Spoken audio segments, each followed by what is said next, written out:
Malam itu, Babilonia merayakan pesta besar di bawah patung-patung emas yang mereka sebut Tuhan. Tapi di balik dinding istana, Raja Namrud terbangun dengan keringat dingin. Mimpi itu sama jelasnya seperti kutukan. Akan lahir seorang anak yang meruntuhkan singgasananya dan menghancurkan seluruh berhala negeri. Sejak detik itu, kota berubah jadi ladang pembantaian. Bayi laki-laki diburu, jerit ibu menggema, dan darah tumpah demi menjaga satu kebohongan tetap hidup. Namun, justru di tengah gelap itulah satu nama disembunyikan oleh takdir.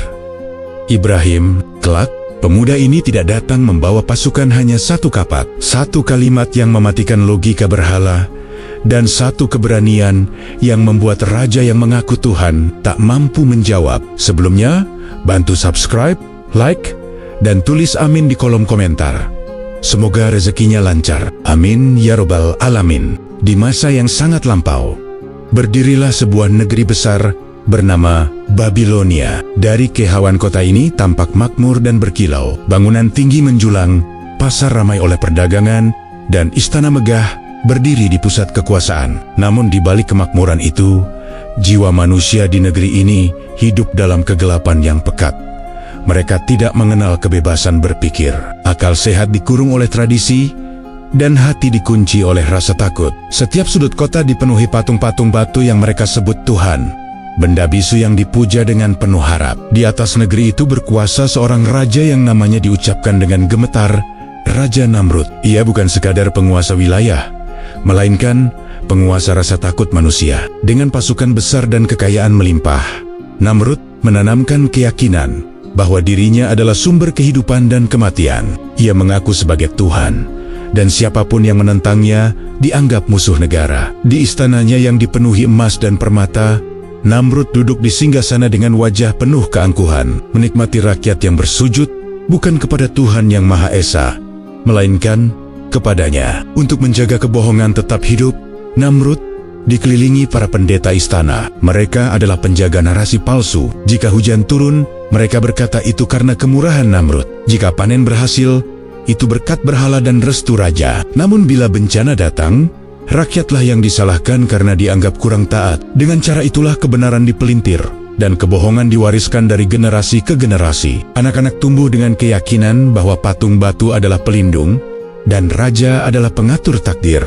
Ketakutan menjadi hukum tertinggi. Penjara dipenuhi mereka yang berani bertanya atau sekadar ragu. Lidah yang mencoba menyuarakan kebenaran dipatahkan, dan akal sehat perlahan dikubur hidup-hidup. Rakyat bekerja, beribadah, dan mati dalam keadaan tunduk, tanpa pernah mengenal siapa pencipta langit dan bumi. Babilonia mungkin tampak hidup, tetapi batinnya mati. Di tengah kesombongan itu, Namrud sendiri sesungguhnya tidak pernah benar-benar tenang. Di balik tawa dan perayaan istana, kegelisahan sering menyelinap dalam tidurnya. Ia kerap memanggil para ahli nujum untuk membaca tanda-tanda langit. Pada suatu masa, para nujum melihat pertanda aneh. Bintang-bintang seakan memberi isyarat bahwa akan lahir seorang anak laki-laki yang kelak menghancurkan berhala-berhala negeri dan meruntuhkan kekuasaan Namrud. Berita itu mengguncang istana. Amarah dan ketakutan bercampur dalam diri sang raja. Baginya, ini bukan sekadar ramalan, melainkan ancaman langsung terhadap singgasananya. Maka Namrud mengeluarkan perintah yang paling kejam dalam sejarah negerinya. Setiap bayi laki-laki yang lahir pada masa itu harus dibunuh tanpa ampun. Prajurit menyebar ke seluruh penjuru kota, menggeledah rumah demi rumah. Tangisan para ibu menggema, dan darah anak-anak tak berdosa tumpah demi mempertahankan satu kebohongan besar. Namun manusia sering lupa satu hal. Kekuasaan sebesar apapun tidak mampu menghalangi kehendak Tuhan. Di tengah gelapnya kezaliman dan kesombongan, takdir tetap berjalan menuju tujuannya. Sementara Babilonia tenggelam dalam ketakutan, langit telah menyiapkan seorang hamba pilihan. Seorang anak yang kelak akan berdiri sendirian menghadapi raja, berhala, dan tradisi sesat yang mengakar kuat. Tanpa disadari oleh Namrud, roda sejarah telah bergerak, dan malam-malam gelap kekuasaannya mulai dihitung. Perintah Raja Namrud menyebar ke seluruh Babilonia. Seperti badai yang membawa maut, prajurit bersenjata mendatangi setiap rumah tanpa kecuali. Tidak ada ruang untuk belas kasihan. Setiap tangisan bayi laki-laki dianggap ancaman bagi kekuasaan. Para ibu memeluk anak-anak mereka dengan gemetar, berharap waktu berhenti sejenak. Namun, langkah sepatu besi tetap terdengar di lorong-lorong sempit, menandai datangnya ketakutan yang tak bisa ditawar. Kota yang sebelumnya ramai oleh perdagangan, kini berubah muram. Pintu-pintu ditutup rapat, doa-doa dipanjatkan dalam bisik yang hampir tak terdengar. Banyak keluarga menyembunyikan kehamilan mereka, berharap luput dari pengawasan. Namun mata-mata kerajaan ada di mana-mana. Namrud memastikan bahwa tidak satupun bayi laki-laki dibiarkan hidup. Baginya, darah yang tumpah adalah harga yang pantas demi menjaga singgasana. Di istana, Namrud tampak semakin angkuh. Ia yakin bahwa dengan membunuh benih ancaman sejak dini, takdir dapat ia kendalikan. Setiap laporan kematian membuatnya merasa lebih aman. Namun, rasa aman itu hanya ilusi. Di balik wajah congkaknya, ada kegelisahan yang terus menghantui. Ia tahu, ramalan itu belum sepenuhnya ia kalahkan. Karena semakin banyak darah tertumpah, semakin besar pula ketakutan yang ia sembunyikan. Di tengah kekacauan itu, ada sebuah rumah yang luput dari perhatian. Rumah Azar, seorang pembuat patung berhala yang bekerja untuk istana. Ia dikenal sebagai pengrajin yang setia kepada tradisi dan raja. Justru karena itulah rumahnya tidak dicurigai. Namun di balik dinding sederhana itu, takdir sedang bergerak diam-diam. Istri Azar tengah mengandung. Setiap hari ia hidup dalam kecemasan. Setiap teriakan di kejauhan membuat jantungnya seakan berhenti berdetak. Ia melihat ibu-ibu lain kehilangan anak mereka, bahkan sebelum sempat menatap wajahnya. Namun di dalam hatinya ada keyakinan sunyi yang sulit dijelaskan. Ia percaya bahwa ada kekuatan yang lebih besar dari titah raja. Keyakinan itu ia simpan rapat-rapat, bahkan dari suaminya sendiri. Saat waktu melahirkan tiba, malam kembali menjadi saksi. Tanpa pesta, tanpa perayaan, hanya doa dan air mata yang mengalir lirih. Di tempat tersembunyi, lahirlah seorang bayi laki-laki. Tangisnya pelan, seolah memahami bahwa dunia belum aman untuk bersuara keras. Sang ibu memeluknya dengan tubuh gemetar, menyadari bahwa nyawa anak ini berada di ujung bahaya. Dengan keberanian yang lahir dari cinta, sang ibu menyembunyikan bayinya di sebuah tempat terpencil, jauh dari pengawasan prajurit. Setiap kunjungan dilakukan dengan penuh kehati-hatian. Ia datang membawa susu dan doa, lalu pergi sebelum fajar. Tempat persembunyian itu menjadi saksi penjagaan ilahi yang tak terlihat.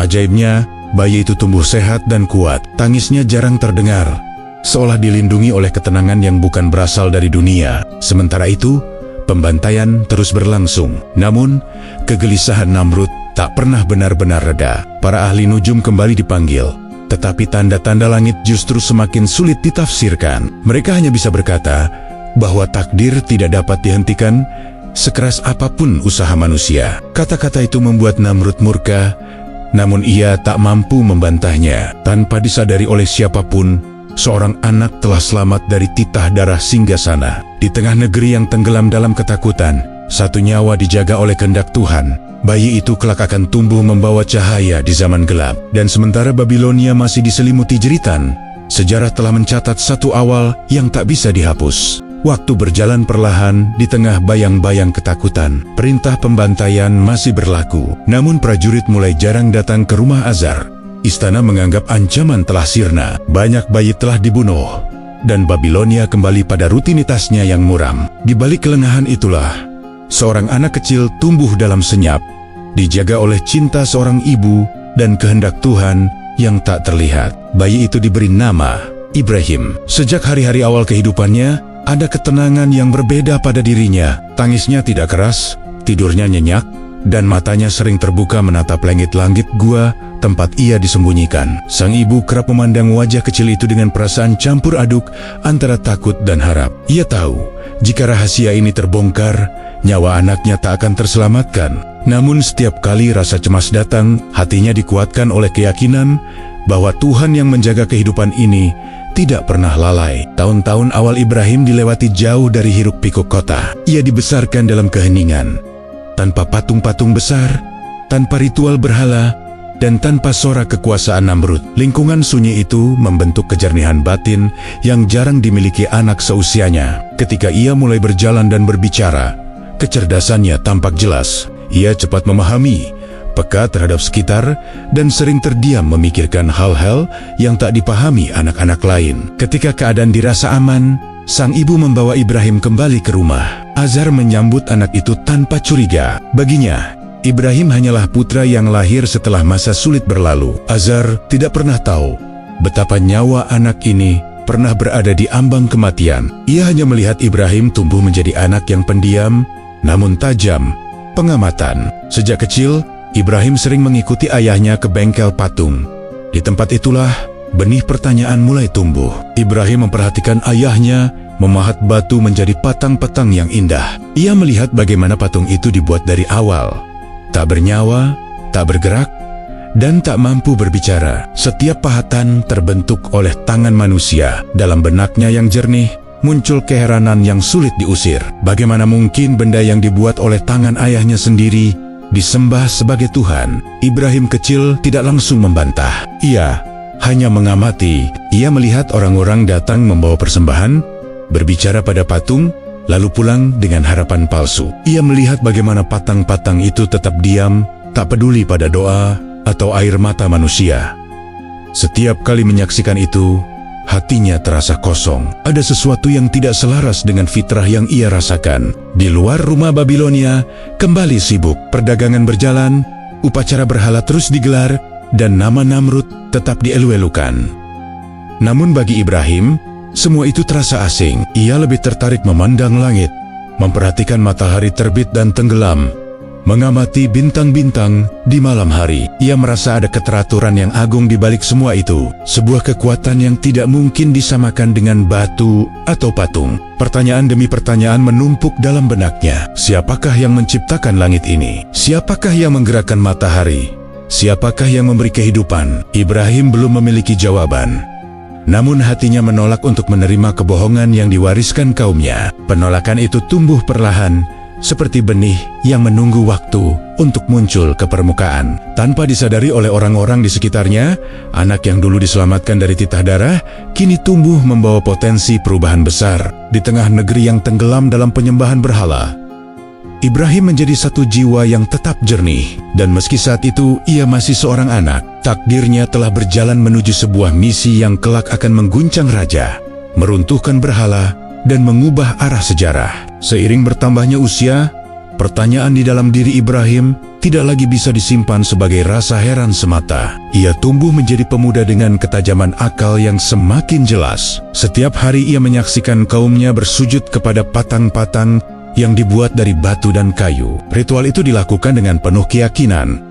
Namun, bagi Ibrahim, pemandangan tersebut justru menimbulkan kegelisahan yang dalam. Ia merasa ada jarak antara apa yang diyakini manusia dan kebenaran yang dirasakan hatinya. Ibrahim mulai mengasingkan diri pada waktu-waktu tertentu. Saat malam tiba dan kota meredup, ia keluar memandang langit. Bintang-bintang bertaburan di atas kepalanya, berkilau dengan keindahan yang tak pernah berubah. Dalam keheningan itu, ia merenung. Jika ada sesuatu yang layak disembah, pikirnya, tentu ia harus lebih agung dari patung-patung bisu yang tak mampu bergerak. Pandangannya tertuju pada satu bintang yang paling terang. Sesaat ia berkata dalam hati, "Inikah yang layak menjadi Tuhan?" Namun ketika malam beranjak dan bintang itu memudar, Ibrahim tersadar, sesuatu yang tenggelam dan menghilang tidak mungkin menjadi penguasa sejati. Pencarian itu berlanjut. Malam berikutnya, bulan muncul dengan cahaya lembut yang menerangi gelap. Ibrahim kembali merenung. Bulan tampak lebih besar, lebih terang, dan lebih menenangkan. Namun ketika fajar menyingsing dan bulan itu tenggelam, kesadaran yang sama kembali muncul. Yang terbit dan tenggelam tidak pantas disembah. Saat siang tiba, matahari menyinari bumi dengan kekuatan yang nyata. Panasnya menghidupkan tanaman dan cahayanya menerangi segala sesuatu. Ibrahim memandang matahari dengan penuh perhatian. Jika ada yang dianggap berkuasa, matahari tampak lebih layak dibandingkan patang-patang di kuil. Namun, ketika senja datang dan matahari kembali tenggelam, Ibrahim sampai pada kesimpulan yang tak bisa digoyahkan. Semua yang terikat oleh waktu tidaklah layak menjadi Tuhan. Pencarian itu tidak dilakukan Ibrahim untuk menunjukkan kehebatan akalnya. Ia hanya ingin menemukan kebenaran yang selaras dengan fitrahnya. Ia menyadari bahwa Tuhan yang sejati tidak mungkin bergantung pada terbit dan tenggelam. Tuhan sejati pasti kekal, tidak berubah, dan tidak dikuasai oleh hukum alam. Dari perenungan itulah, keyakinan tauhid mulai berakar kuat dalam dirinya. Ia sampai pada kesadaran bahwa ada satu Tuhan yang Maha Esa, pencipta langit dan bumi yang tidak menyerupai ciptaannya.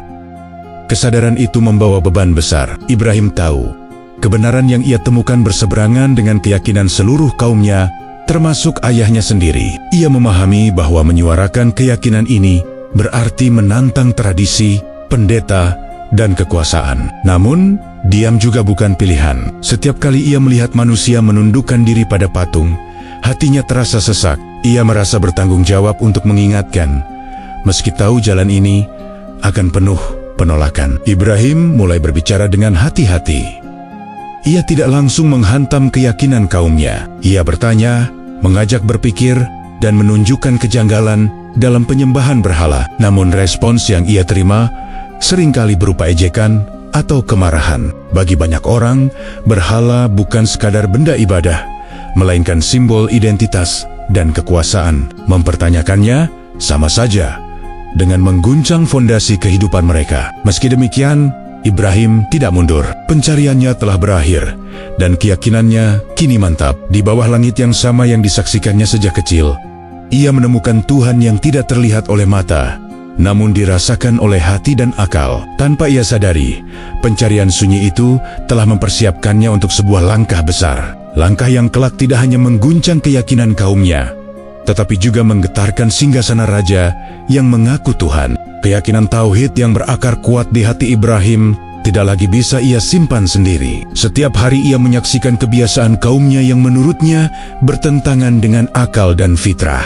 Puncaknya adalah ketika ia melihat ayahnya sendiri, Azar, menunduk di hadapan patung-patung yang dibuat oleh tangannya. Rasa hormat kepada ayah bertemu dengan dorongan kuat untuk menyampaikan kebenaran. Di sanalah konflik batin Ibrahim mencapai titik yang tak bisa ditunda. Suatu hari, di bengkel patung yang dipenuhi debu batu dan suara pahat, Ibrahim memberanikan diri berbicara. Ia memilih kata-kata dengan hati-hati, penuh kelembutan. Dengan suara tenang, ia bertanya, mengapa ayahnya menyembah sesuatu yang tidak mendengar, tidak melihat, dan tidak mampu menolong sedikit pun? Pertanyaan itu bukan ejekan, melainkan seruan dari hati yang ingin menyelamatkan. Namun, kata-kata yang lembut justru mengguncang kesabaran Azar. Azar terdiam sejenak, lalu wajahnya mengeras. Ia merasa keyakinannya direndahkan oleh anaknya sendiri. Baginya, patung-patung itu bukan sekadar benda, melainkan simbol kehormatan, pekerjaan,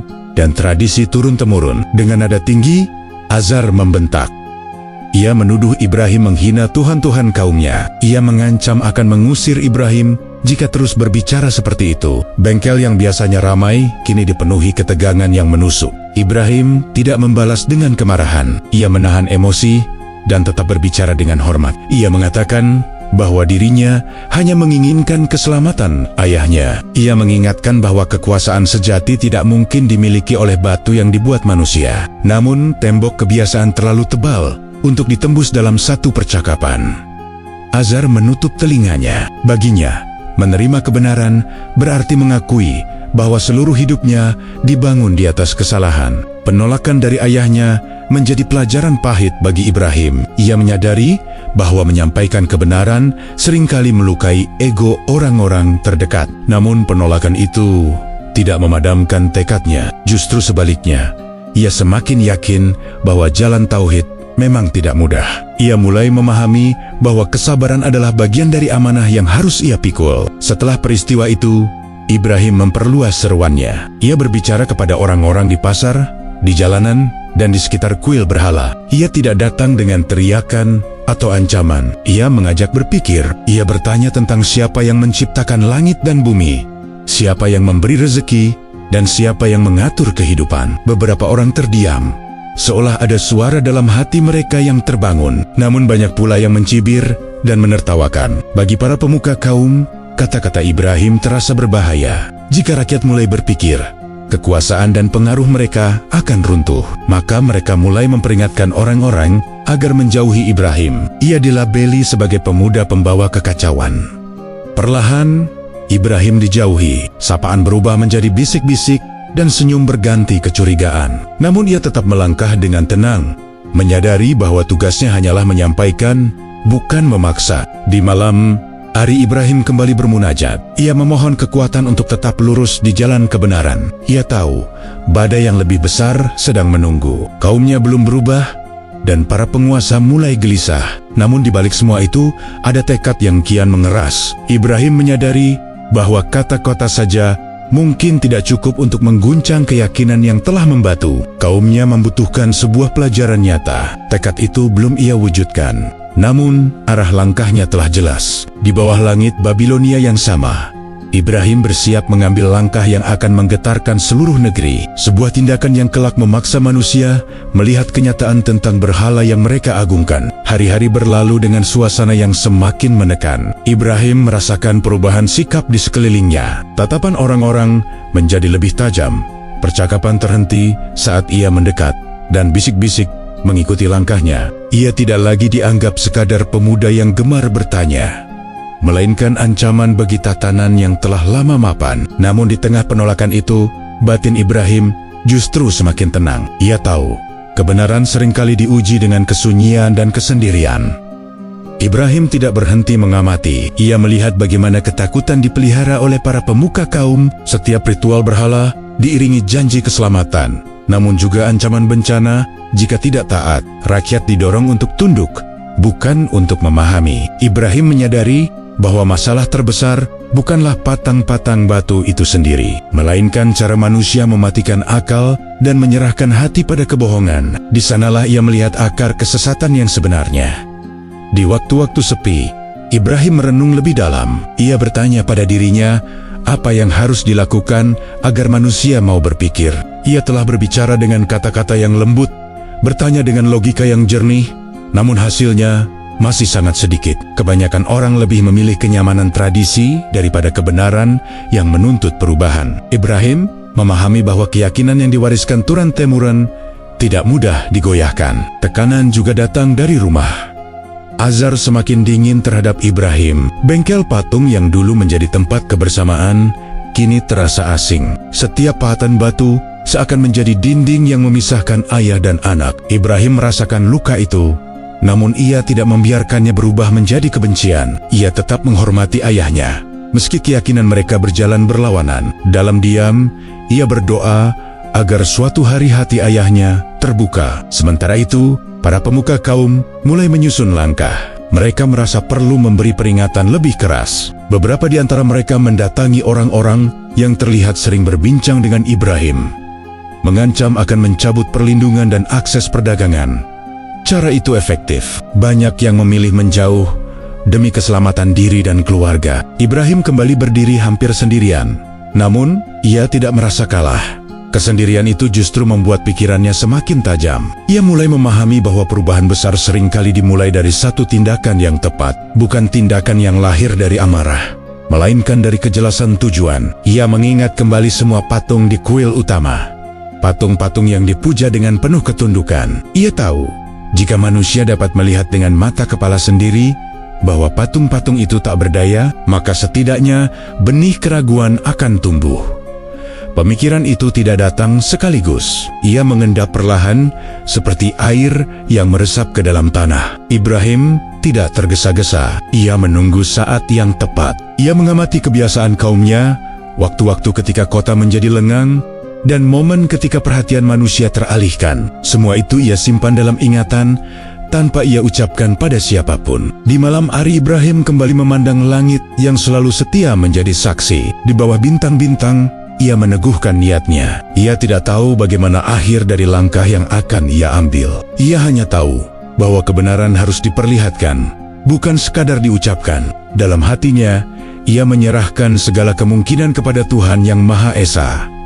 Tekad itu kini telah terbentuk. Meski belum terwujud, Babilonia masih berdiri dengan berhala-berhalanya, dan Namrud masih berkuasa dengan kesombongannya. Namun di balik ketenangan palsu itu, sebuah tindakan sedang menunggu waktu. Dan ketika waktu itu tiba, tak seorang pun akan dapat mengabaikannya. Hari raya besar akhirnya tiba. Sejak pagi, Babilonia dipenuhi arak-arakan dan sorak kegembiraan. Musik berdentang, persembahan disiapkan, dan rakyat berbandong-bandong meninggalkan kota menuju tempat perayaan di luar tembok. Mereka membawa keyakinan bahwa berhala-berhala akan memberi berkah atas panen, keselamatan, dan kelimpahan. Bagi banyak orang, hari itu adalah puncak kebahagiaan. Namun bagi Ibrahim, hari itu adalah jawaban dari penantian panjang. Ibrahim mengamati hiruk-pikuk itu dengan tenang. Ia tidak ikut dalam areka-roken, tidak pula mengutuk mereka dengan kata-kata. Di balik wajahnya yang tenang, ada kejernihan tujuan yang telah matang. Ia tahu,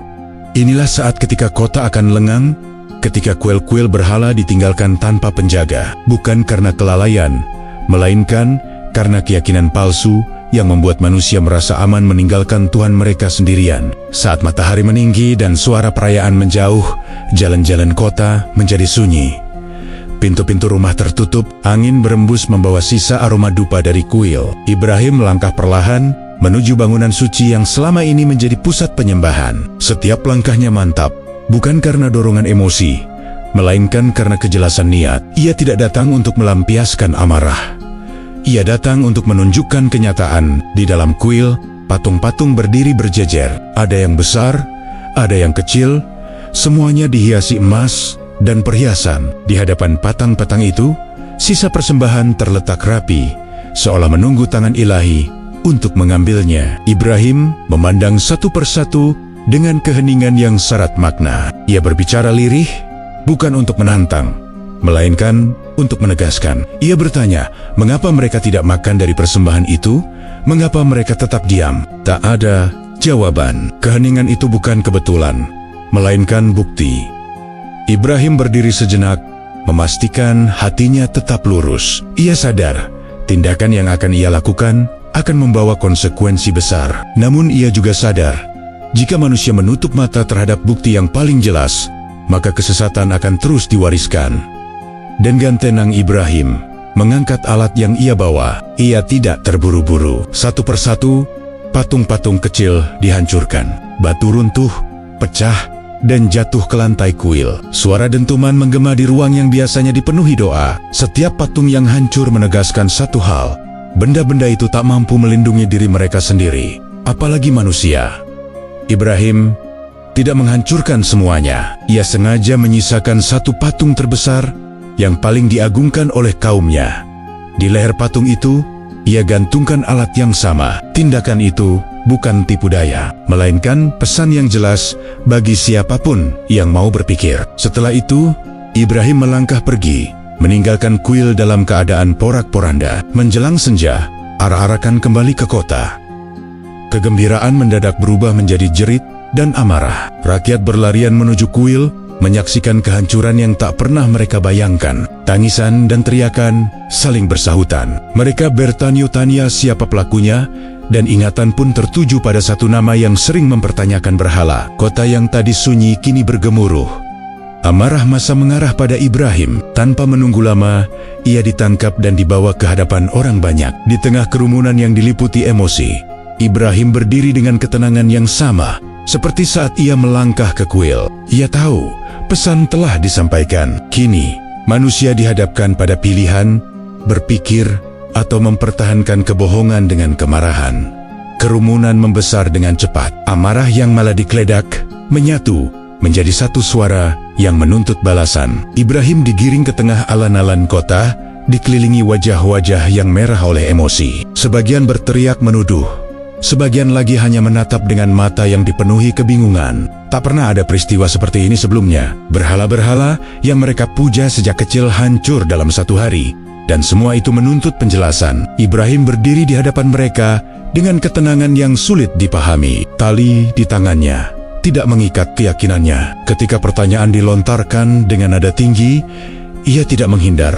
Ia menatap wajah-wajah itu satu persatu, menyadari bahwa banyak di antara mereka bukan orang jahat, melainkan manusia yang terlalu lama hidup dalam ketakutan dan kebiasaan. Ia menunggu saat yang tepat untuk berbicara. Akhirnya, seseorang berteriak menuduhnya sebagai pelaku. Ibrahim tidak membantah dengan kemarahan. Dengan suara yang jernih dan tenang, ia menjawab dengan kalimat sederhana yang mengguncang logika mereka. Ia berkata agar mereka bertanya saja kepada patung terbesar yang tersisa, sebab alat penghancur masih tergantung di lehernya. Kalimat itu jatuh di tengah kerumunan seperti batu ke dalam air tenang. Sesaat, alun-alun menjadi sunyi. Orang-orang saling memandang, akal sehat yang lama terkubur seolah muncul ke permukaan. Mereka tahu patung-patung itu tidak bisa berbicara. Mereka tahu benda-benda itu tidak mampu berbuat apapun. Kesadaran itu begitu dekat, nyaris menyentuh hati. Untuk sepersekian waktu, kebenaran berdiri telanjang di hadapan mereka. Namun kesadaran itu tidak bertahan lama. Rasa malu dan takut segera mengambil alih. Mengakui kebenaran berarti mengakui bahwa selama ini mereka telah tersesat. Lebih mudah menyalahkan Ibrahim daripada menghadapi kenyataan pahit. Teriakan kembali pecah. Mereka menuduh Ibrahim mempermainkan keyakinan, menghina tradisi, dan mengacaukan ketertiban. Ibrahim tidak mundur. Ia memanfaatkan celah itu untuk berbicara lebih jauh. Ia bertanya dengan lantang, mengapa mereka menyembah sesuatu yang tidak mampu memberi manfaat dan tidak pula mendatangkan mudarat? Ia bertanya, mengapa mereka menyerahkan hidup kepada benda yang tak mampu melindungi dirinya sendiri? Kata-kata itu menembus kebisingan, menusuk hati sebagian orang yang diam-diam mulai ragu. Para pemuka kaum menyadari bahaya yang mengintai. Jika percakapan ini dibiarkan berlanjut, pengaruh mereka akan runtuh. Maka mereka mengambil alih situasi. Mereka mengobarkan kembali amarah massa, menyebut Ibrahim sebagai penghasut dan pembawa malapetaka. Mereka menegaskan bahwa tindakan keras diperlukan agar tidak ada lagi yang berani menentang berhala. Keputusan pun diambil bukan berdasarkan kebenaran, melainkan ketakutan. Ibrahim harus dihukum, bukan hanya untuk membalas kehancuran berhala, tetapi untuk mengirim pesan kepada seluruh negeri bahwa mempertanyakan keyakinan lama adalah dosa besar. Di tengah hiruk pikuk itu, kabar tentang peristiwa ini menyebar cepat, menembus tembok-tembok istana. Nama Ibrahim akhirnya sampai ke telinga penguasa tertinggi. Bagi raja, ini bukan sekadar urusan agama, melainkan tantangan langsung terhadap kekuasaan. Menghancurkan berhala berarti meruntuhkan fondasi ketakutan yang menopang singgasananya. Maka perintah pun dikeluarkan.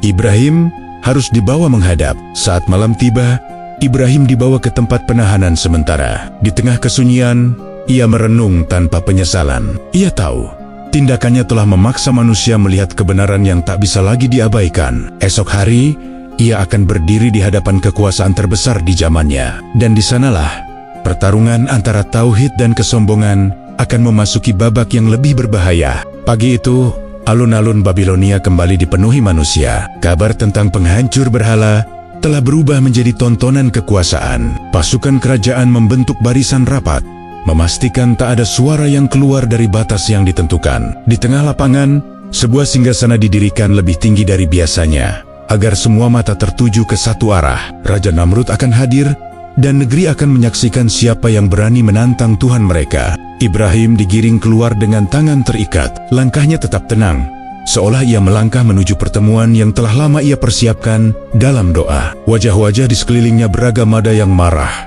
ada yang penasaran, dan ada pula yang menyembunyikan kegelisahan. Mereka ingat dialog di kuil, dan kini menunggu apakah pemuda itu akan runtuh di hadapan kekuasaan tertinggi. Namrud muncul dengan kemegahan yang disengaja. Jubah kebesaran berkilau, mahkota emas memantulkan cahaya matahari, dan para pendeta berdiri di sisi singgasana. Raja memandang Ibrahim dari ketinggian, seolah ingin memastikan jarak yang tak terjembatani.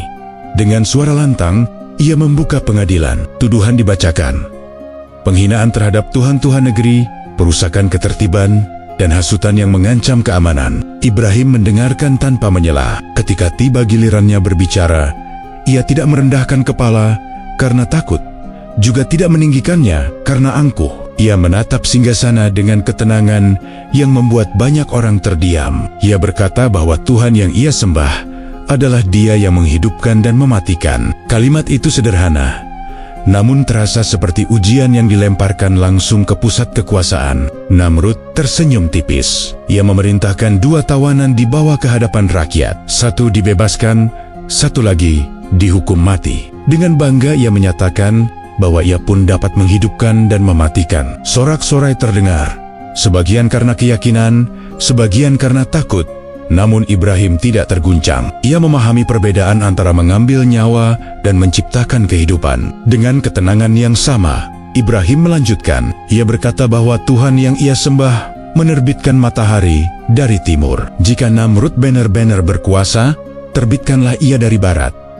Kalimat itu jatuh seperti petir. Untuk pertama kalinya, alun-alun terasa sunyi. Pendeta saling pandang, prajurit menahan napas, dan raja terdiam. Tidak ada jawaban yang bisa mengubah arah matahari. Keheningan itu berbahaya bagi kekuasaan. Namrud merasakan singgasananya goyah, bukan oleh senjata, melainkan oleh logika yang tak bisa dipatahkan. Wajahnya menegang, dan amarah menggantikan senyum. Ia menghentikan dialog, menutup pintu akal dengan teriakan. Pemuda itu dinyatakan penghasut, dan hukuman paling kejam dipilih agar tak ada lagi yang berani bertanya. Perintah pun dikeluarkan untuk mengumpulkan kayu sebanyak-banyaknya. Api harus dibuat sedahsyat mungkin agar menjadi peringatan bagi seluruh negeri. Massa bersorak, menenggelamkan kegelisahan yang tersisa. Namun, di antara kerumunan, ada hati-hati yang mulai ragu. Mereka menyadari raja kalah dalam argumen, lalu menang dengan kekerasan. Ibrahim dibawa kembali ke penjara. Di ruang gelap itu, ia bersujud tanpa keluh. Ia menyerahkan urusan sepenuhnya kepada Tuhan Yang Maha Esa. Ia tahu, dialog hari itu telah membuka celah yang tak bisa ditutup kembali. Api sedang disiapkan, dan ujian terbesar menanti. Namun kebenaran telah diucapkan di hadapan singgasana, dan dunia akan segera menyaksikan siapa yang berkuasa atas api itu sendiri. Perintah Raja Namrud dijalankan tanpa ragu. Dari desa-desa terpencil hingga pusat kota, rakyat diperintahkan mengumpulkan kayu bakar sebanyak mungkin. Kayu kering ditumpuk siang dan malam, disusun tinggi menjulang seperti bukit. Minyak disiramkan agar nyalanya tak terpadamkan. Lapangan luas di tengah kota berubah menjadi tempat persiapan hukuman yang belum pernah disaksikan sebelumnya. Asap tipis mulai mengepul, membawa bau getir yang membuat dada sesak. Rakyat berdatangan untuk melihat. Sebagian dengan wajah puas, merasa telah membela tuhan-tuhan mereka. Sebagian lain datang karena takut, khawatir dianggap bersekongkol jika tidak hadir. Anak-anak digendong dan ditunjukkan pada tumpukan kayu itu sebagai pelajaran. Ketakutan dijadikan tontonan, dan kekuasaan dipamerkan tanpa malu. Api belum dinyalakan, namun panas kesombongan sudah terasa. Di istana, Namrud menikmati kesibukan itu. Baginya, api adalah jawaban yang paling meyakinkan. Jika logika tak bisa ditundukkan, maka ketakutan harus bekerja. Ia ingin seluruh negeri melihat bagaimana nasib orang yang berani mempertanyakan Tuhan dan Raja. Dengan cara itu, ia berharap bisik-bisik keraguan akan padam bersama tubuh Ibrahim. Sementara itu, di penjara yang gelap, Ibrahim mendengar kabar persiapan itu dari langkah kaki penjaga dan suara kayu yang diseret. Ia tidak terkejut. Sejak berdiri di hadapan singgasana, ia telah menyerahkan dirinya pada keputusan langit. Tidak ada amarah, tidak ada penyesalan, yang ada hanyalah ketenangan yang lahir dari keyakinan. Ia memahami bahwa ujian terbesar sering datang setelah kebenaran diucapkan. Para penjaga memandang Ibrahim dengan heran. Mereka terbiasa melihat ketakutan, ratapan, dan permohonan ampun. Namun pemuda ini justru tenang, bahkan sering terdiam dalam doa. Tidak ada jeritan, tidak ada negosiasi. Sikap itu membuat sebagian penjaga gelisah. Ada sesuatu yang tidak mereka pahami, namun sulit diabaikan. Hari eksekusi akhirnya ditetapkan. Sejak pagi, langit tampak redup, seolah menyimpan firasat. Angin berembus membawa debu dan bau kayu terbakar. Lapangan dipenuhi manusia. Singgasana Namrud ditempatkan di posisi terbaik agar ia dapat menyaksikan semuanya. Para pendeta berdiri di sekelilingnya, memastikan ritual kebencian berjalan sesuai rencana. Api dinyalakan. Dalam waktu singkat, kobaran membubung tinggi, suaranya menggelegar. Panasnya terasa hingga jauh. Burung-burung enggan melintas di atasnya. Beberapa orang memalingkan wajah, tak sanggup membayangkan apa yang akan terjadi. Namun sorak-sorai tetap terdengar, menenggelamkan rasa ngeri. Karena panas terlalu dahsyat untuk didekati, sebuah alat pelontar besar disiapkan. Ibrahim tidak akan dibawa mendekat. Ia akan dilemparkan ke pusat api dari jarak jauh. Tali diikatkan pada tubuhnya. Di saat-saat itu, Ibrahim mengangkat pandangan ke langit. Ia tidak meminta pertolongan kepada manusia. Ia hanya bertawakal kepada Tuhan Yang Maha Esa. Ketika alat pelontar dilepaskan, tubuh Ibrahim melayang di udara. Waktu seakan melambat. Banyak orang menutup mata, yakin semuanya akan berakhir.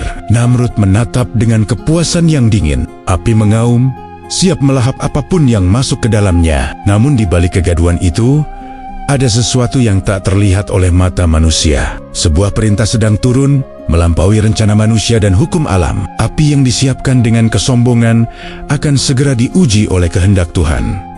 Dan saat itu tiba, seluruh negeri akan menyaksikan bahwa kekuasaan sejati tidak berada di singgasana, melainkan di tangan Dia yang menguasai api itu sendiri. Kobaran api menjulang tinggi, menelan udara di sekitarnya dengan suara mengaum. Panasnya membuat orang-orang mundur beberapa langkah, sementara asap hitam membubung menutup sebagian cahaya matahari. Di tengah lapangan, waktu terasa berhenti. Semua mata tertuju pada pusat api. Tempat tubuh Ibrahim diyakini telah lenyap. Tidak ada yang berharap melihat apapun selain abu dan kehancuran.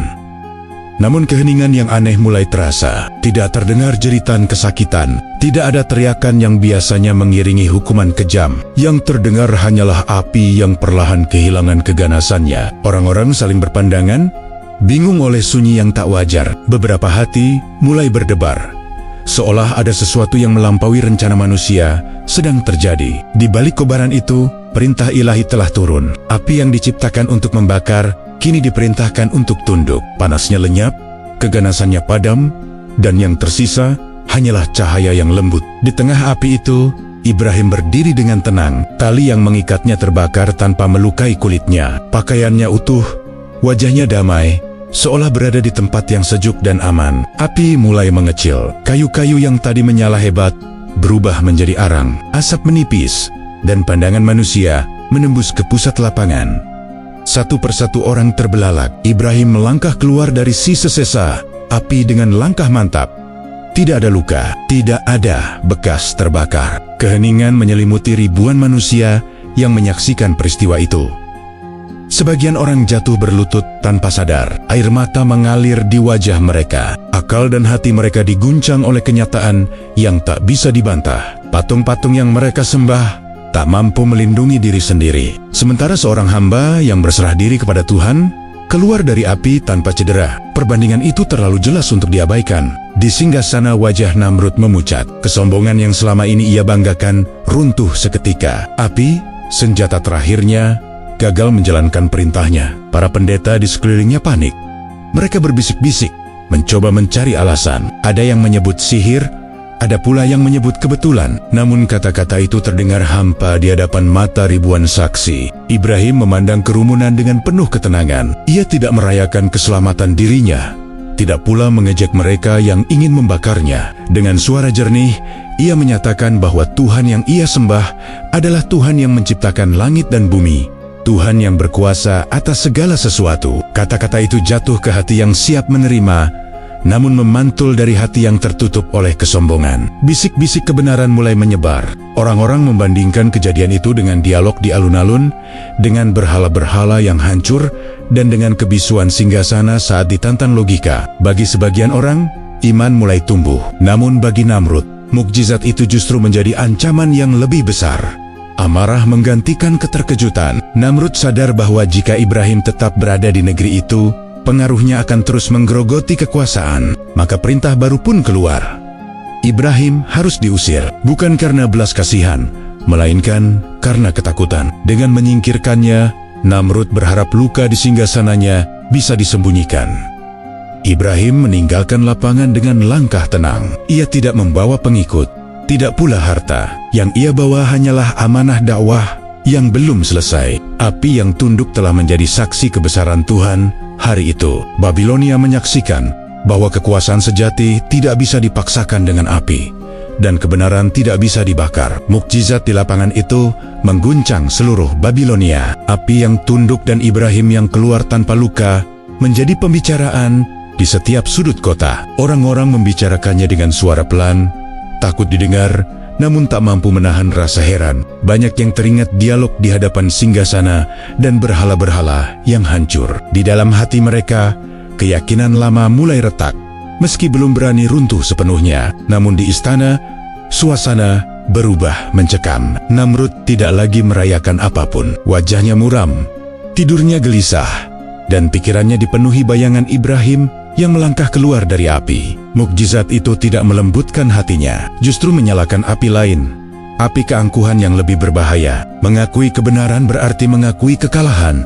Dan bagi Namrud, itu lebih menakutkan daripada apapun. Para pendeta istana berusaha menenangkan raja. Mereka menyebut kejadian itu sebagai sihir tingkat tinggi, kebetulan alam, atau tipu daya yang tak perlu ditakuti. Namun kata-kata mereka terdengar rapuh. Namrud tahu, di hadapan ribuan saksi, kebohongan itu sulit dipertahankan. Maka ia memilih jalan yang telah lama ia kuasai, menindas agar suara kebenaran tenggelam. Perintah keras kembali dikeluarkan. Patung-patung baru harus dibangun, lebih besar dan lebih megah. Ritual diperbanyak, persembahan ditingkatkan, dan rakyat diwajibkan bersujud lebih sering. Siapapun yang berani membicarakan Ibrahim atau meragukan berhala akan dihukum berat.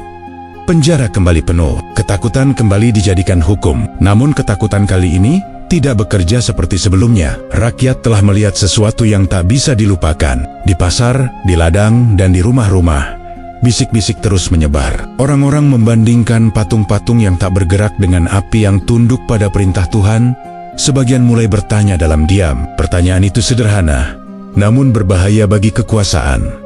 Namrud merasakan perubahan itu. Ia menatap rakyatnya dengan kecurigaan. Ia menyadari bahwa kekuasaannya kini berdiri di atas tanah yang retak. Dalam upaya menutup rasa takutnya, ia justru semakin menunjukkan kesombongan. Dari balkon istana, ia menantang langit dengan kata-kata congkak. Jika benar ada Tuhan selain dirinya, biarlah Tuhan itu menunjukkan kuasanya.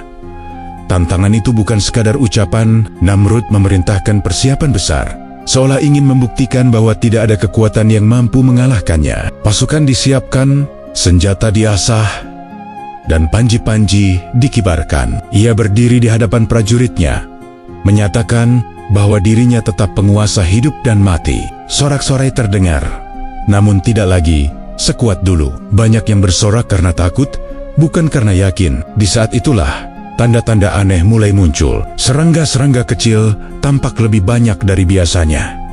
Awalnya dianggap gangguan sepele, namun hari demi hari jumlahnya bertambah. Mereka memenuhi ladang, rumah, bahkan halaman istana. Dengungan terdengar di mana-mana, mengusik ketenangan yang tersisa. Rakyat mulai resah, namun tak seorang pun berani menyebutnya sebagai peringatan.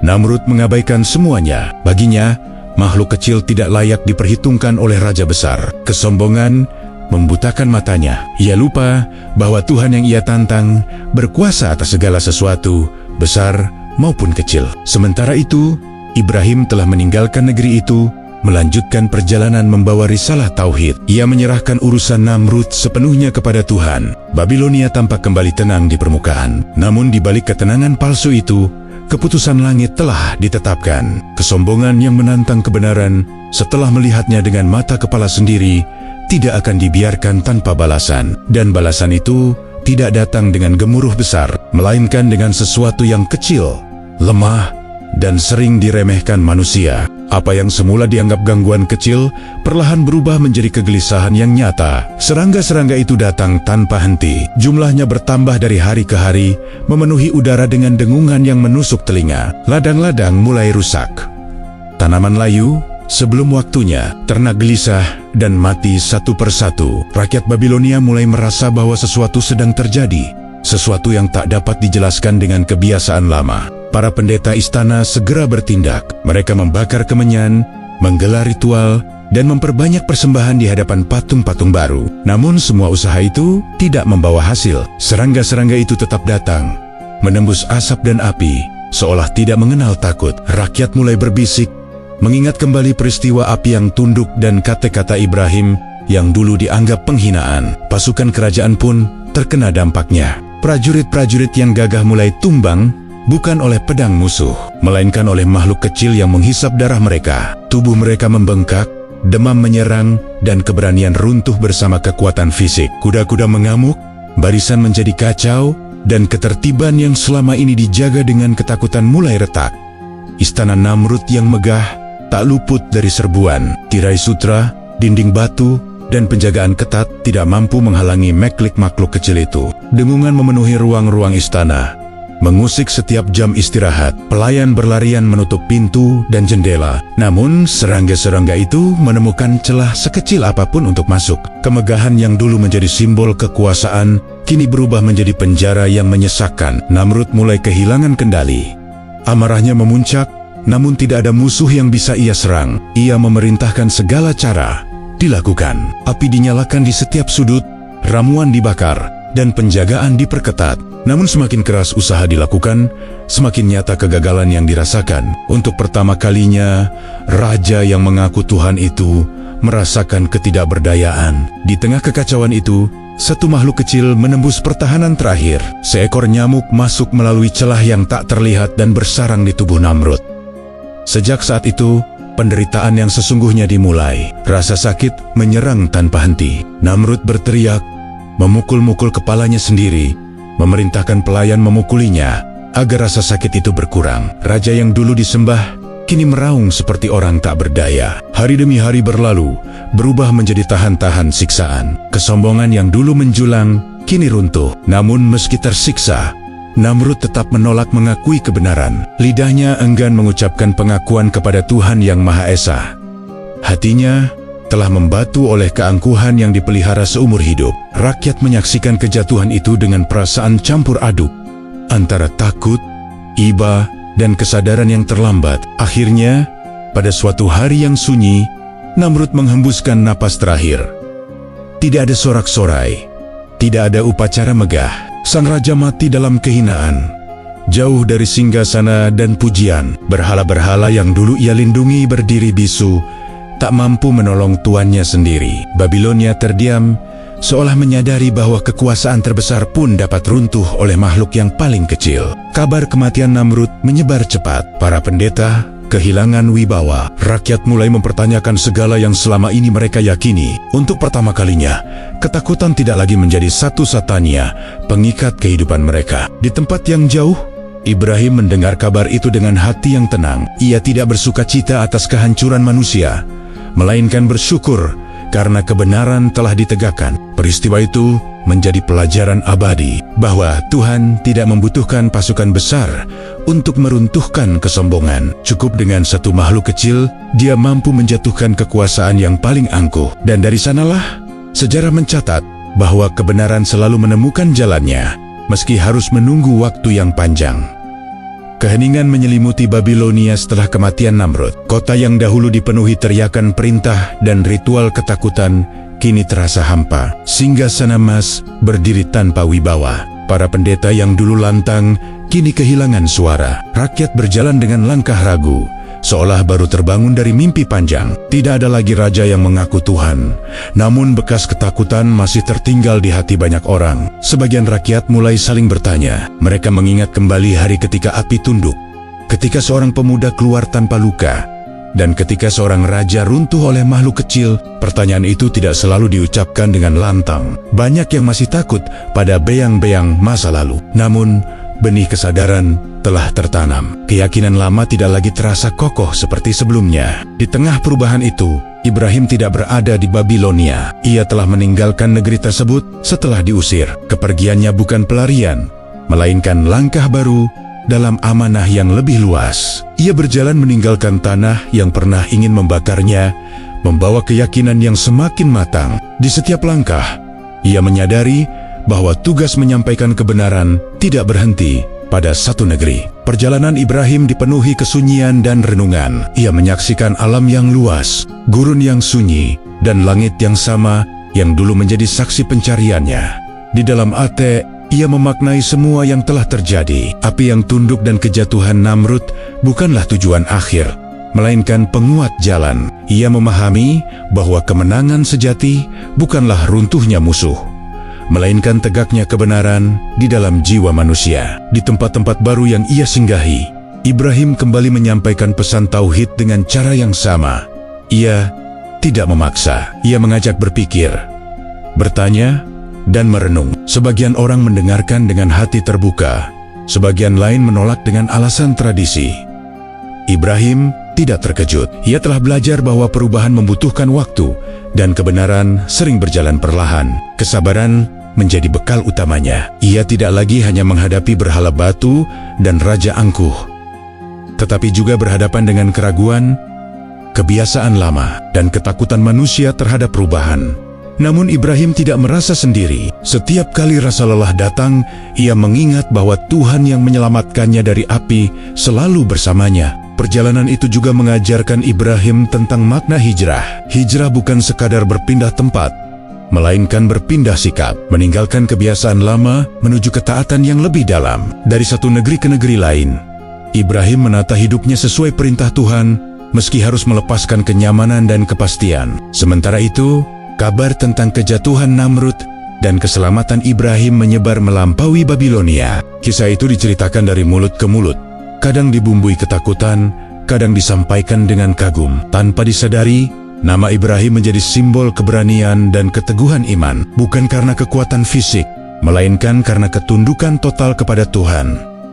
Di titik ini, perjalanan Ibrahim memasuki fase baru. Ia bukan lagi sekadar penentang berhala di satu kota, melainkan pembawa risalah bagi banyak negeri. Ujian yang lebih halus menanti, ujian tentang keluarga, pengorbanan, dan ketaatan yang akan menyentuh sisi terdalam kemanusiaan. Namun Ibrahim melangkah dengan hati mantap, karena ia tahu bahwa jalan yang ia tempuh adalah jalan yang telah dipilihkan untuknya. Setelah kejatuhan seorang raja, dunia tidak serta-merta menjadi terang.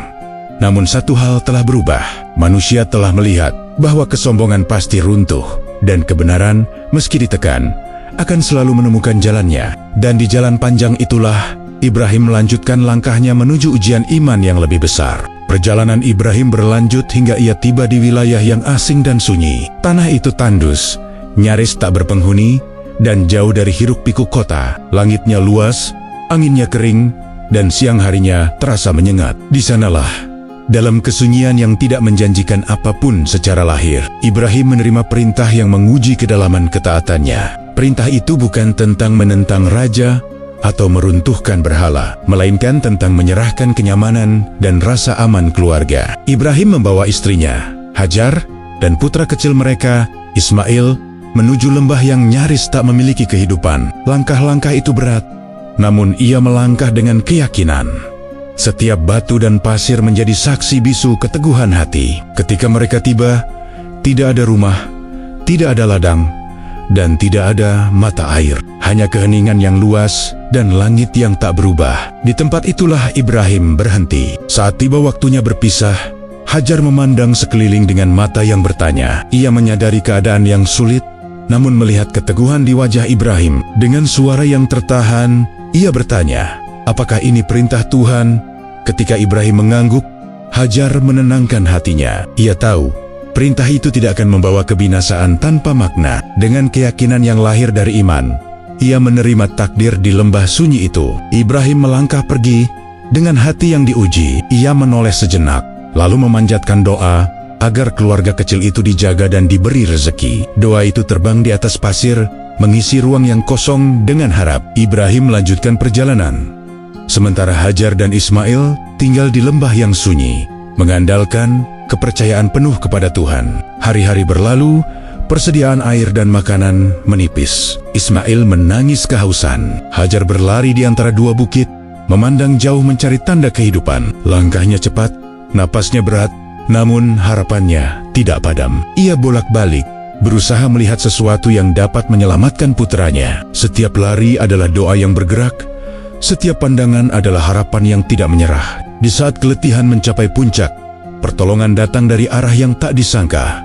Dari bawah kaki Ismail, air memancar. Mata air itu jernih dan mengalir, menenangkan dahaga dan menumbuhkan harapan. Hajar bersyukur, memeluk putranya, dan menjaga air itu agar tidak mengalir sia-sia. Di lembah yang tadinya sunyi, kehidupan mulai tumbuh. Mata air itu menjadi tanda bahwa kepercayaan tidak pernah dibiarkan kosong. Kabar tentang air menyebar. Orang-orang mulai berdatangan. Lembah itu perlahan berubah menjadi tempat persinggahan, lalu menjadi pemukiman. Dari kesunyian lahir kehidupan, dari kepercayaan lahir keberkahan. Ibrahim kembali mengunjungi keluarganya dan menyaksikan perubahan yang menguatkan imannya. Perintah yang dulu terasa berat, kini menampakkan hikmah. Namun ujian belum berakhir. Ketika Ismail tumbuh dan mulai mengerti, datang perintah lain yang jauh lebih berat. Perintah itu menyentuh sisi terdalam kemanusiaan, menguji Apakah cinta kepada Tuhan benar-benar berada di atas segalanya? Ibrahim menyampaikan perintah itu dengan kejujuran dan ketenangan. Ismail mendengarkan dengan hati yang lapang, menunjukkan keteguhan yang lahir dari iman. Di lembah yang kini hidup oleh mata air keyakinan, keduanya bersiap menghadapi ujian puncak. Pisau, niat, dan kepasrahan menyatu. Dunia menahan napas. Dan di sanalah, pada titik ketaatan yang paling sunyi, makna pengorbanan akan ditetapkan bukan sebagai kehilangan, melainkan sebagai kemenangan iman yang paling jujur. Pagi itu, lembah yang dulu sunyi, kini menjadi saksi ketundukan yang paling dalam. Ibrahim berdiri dengan hati yang tenang, meski dadanya penuh gejolak. Di hadapannya Ismail, berdiri dengan kesadaran yang utuh. Tidak ada paksaan, tidak ada teriakan. Yang ada hanyalah kesepakatan iman antara ayah dan anak, bahwa perintah Tuhan berada di atas rasa takut dan rasa memiliki. Ketaatan itu bukan karena keringnya hati, melainkan karena keyakinan yang hidup. Ibrahim menyiapkan segala sesuatu dengan tangan yang bergetar, namun niat yang mantap. Ia memeluk Ismail, menyampaikan pesan dengan suara yang tertahan. Ismail mendengarkan, lalu menenangkan ayahnya. Ia meminta agar perintah itu dijalankan dengan teguh, agar tidak ada keraguan yang mengganggu ketundukan. Pada saat itu hubungan ayah dan anak mencapai makna yang melampaui darah dan kasih duniawi mereka, dipersatukan oleh iman. Ketika saatnya tiba, Ibrahim mengarahkan niatnya sepenuhnya kepada Tuhan.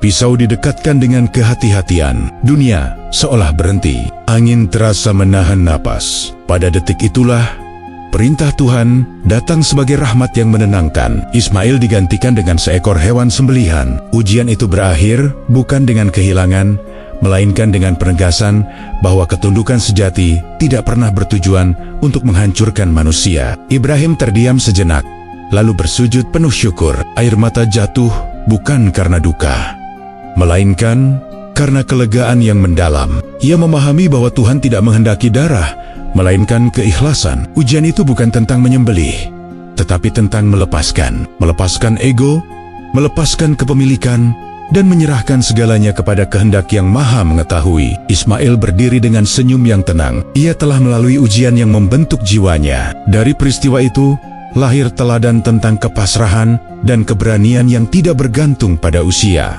Hubungan ayah dan anak justru semakin kuat, bukan karena terhindar dari cobaan, melainkan karena lulus dari ujian dengan iman yang utuh.